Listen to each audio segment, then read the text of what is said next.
গান, কবিতা এবং বাদনে স্মরণ করা হয়েছে সঙ্গীত গবেষক, কৃষি ক্রীড়াবিদ অধ্যাপক নুরুল আনোয়ারকে। এদেশের সুর সঙ্গীতে তার অবদান অনন্য। মেধা আর সাংগঠনিক দক্ষতায় সঙ্গীত ও ক্রিকেটের অসাধারণ সৌন্দর্য উন্মোচন করে দেখিয়েছেন তিনি।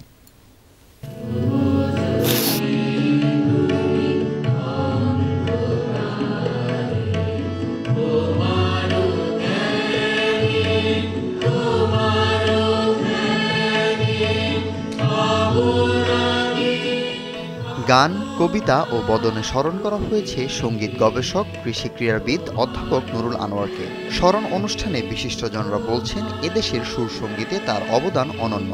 মেধা আর সাংগঠনিক দক্ষতায় সঙ্গীত ও ক্রিকেটের অসাধারণ সৌন্দর্য উন্মোচন করে দিয়েছেন তিনি। জাতীয় জাদুঘরের বঙ্গমাতা শেখ ফজিলাতুন্নেসা মুজিব মিলনায়তনে আয়োজিত স্মরণ অনুষ্ঠানে অতিথি ছিলেন নাট্য ব্যক্তিত্ব মামুনুর রশিদ, অর্থনীতিবিদ আতিউর রহমান, অধ্যাপক মঞ্জুরুল আলম। ময়মনসিংহের রয়েছে এক অসাধারণ সাংস্কৃতিক ঐতিহ্য। এর ধারাবাহিকতা রক্ষা করেছেন নুরুল আনোয়ার। এক মশাল থেকে অনেক মশালে সংস্কৃতির আগুন তিনি জ্বালিয়েছেন। সঙ্গীতের মধ্য দিয়ে প্রকৃতির পাঠ দিয়েছেন নুরুল আনোয়ার।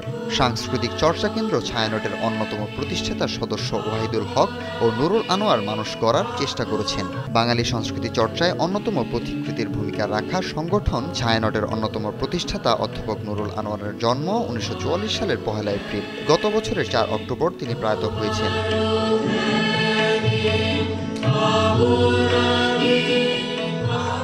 বাংলাদেশের সাহিত্য অঙ্গনে সাংস্কৃতিক যোদ্ধা অনেকেই আছেন, কিন্তু প্রবীণদের মধ্যে আমাদের আগের জেনারেশনে যারা ছিলেন তাদের যে মেধা, তাদের যে জ্ঞান এবং তাদের যে বহুমুখী বহুদিকে যে বিচরণের একটা ক্ষমতা ছিল, আমাদের জেনারেশনে এই জিনিসটা আসলে খুব কম।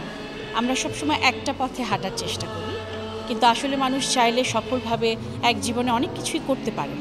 তো তার জীবনে এই দিকটা আমরা মানুষের কাছে তুলে ধরতে চাই যে একই সাথে ক্রীড়া বিষয়ক পড়াশোনা, সেই বিষয়ে একটা দক্ষতা অর্জন করা। উনি ক্রিকেটারও ছিলেন, উনি এগ্রিকালচার ইউনিভার্সিটির প্রথম ব্লু ছিলেন। বাংলাদেশ ক্রিকেট কন্ট্রোল বোর্ডের তিনি বহু বছর সদস্য ছিলেন। তার নিজের প্রতিষ্ঠিত একটি গানের স্কুল আছে। তো এই যে তার জীবনের নানান দিকগুলো, এগুলো আমার মনে হয় যদি আমাদের জেনারেশনে বা তার পরবর্তী জেনারেশনে যারা আছেন তারা যদি জিনিসগুলো জানেন, দেখেন, তাহলে সেখান থেকে শিখবার অনেক কিছু আছে। আমি